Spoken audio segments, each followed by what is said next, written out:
ABC News gets the first presidential debate. CBS News gets Walz versus Vance. Just coming out today, everyone. They finally get a debate over on CBS News. Kind of the third-rate player and everything. I used to work at CBS, so I can say this. I remember I'd call people to come on the CBS morning show, whatever they called it. I can't even remember back then. It was like the CBS early show. That's what it was. And I'd have to explain it to people and say, well, it's like the Today Show, only at CBS. Because they were so low in the ratings, nobody knew who they were. I eventually went on to be at the Today Show, so I know how things go there too, okay? Anyway, look at this. Breaking news. Vance and Walz agree to October 1st debate. Whoop-de-doo. All right, he's going to lap it. Like, I actually think there is no chance in HELL that Walz sees the light of day on this one. One, I don't think he's that smart. Two, I think he's a socialist. And three, it's all going to get exposed because guess what? Vance is actually, for all those that want to criticize him, he's actually kind of a smart guy. And he went to Yale Law School.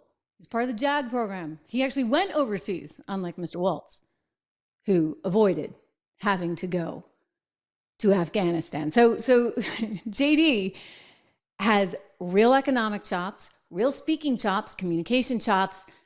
He was a lawyer. I'm telling you, it's going to be really fun. I'm actually looking more forward to that debate in some ways, which is October 1st, by the way, than anything else, because I think that Walz is going to get exposed.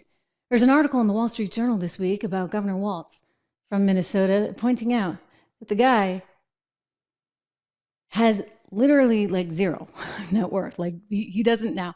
You know what? I realize it's hard, but he's been earning six figures for like a really long time. And yet he has no investments, none, zero, zip, nada.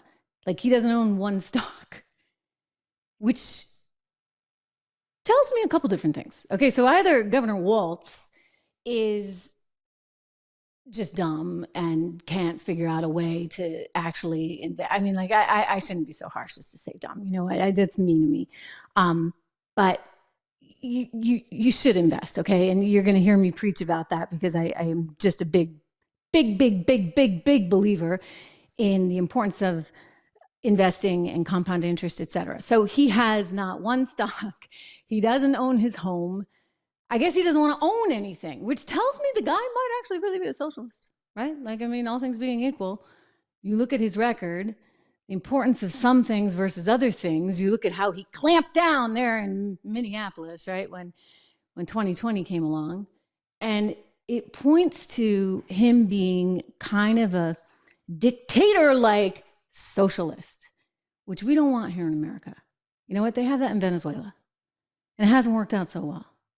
Mainstream media, by the way, speaking of CBS News, they used to love Venezuela. I was a correspondent at CBS News back when my first trip to Venezuela, to Caracas, was, well, this is going back quite a few years because Hugo Chavez was still alive. And by the way, he was riding high. He was riding high because oil prices were high. But at the time, we all knew inevitably it was going to fail because he had nothing real there. He put all his buddies in charge of the oil company, PDVSA, which is run by, well, it's still run by a crony of now Maduro's. And so they kicked all the companies out that could help them, the US companies, the European companies, and they took it over because, it was those big bad Europeans and those bad Americans that were taking the resources of the people. And we were going to give it back to the people and we're going to redistribute the wealth. And woo, woo, woo. I mean, hey, scary, but it kind of sounds like Kamala and Walz a little bit, right? There's shades of that going on for sure. And so they got it all back. Everybody, I remember CBS going down and doing a big story. I was there to cover the oil stuff, and I had a very critical look at what they were doing. But they sent a correspondent down who was like, this is the future of healthcare. Look at this great socialized medicine. Isn't it fantastic? Not so fantastic, right? You look at Venezuela today. I'm telling you, we don't want to be that.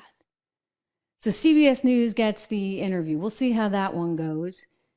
ABC News can credit themselves, and Disney, because ABC News, The View, ABC News is owned by Disney, even though Disney desperately wants to get rid of this company because, well, it's legacy media.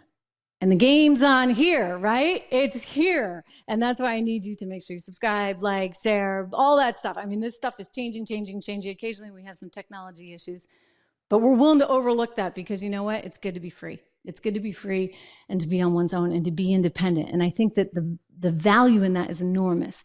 And more Americans and all around the world, people are coming to these platforms because they want that independence and they want that clarity and that viewpoint that's not cluttered by the big institutions and all the money that's backing those institutions, like you get over at the likes of Disney and ABC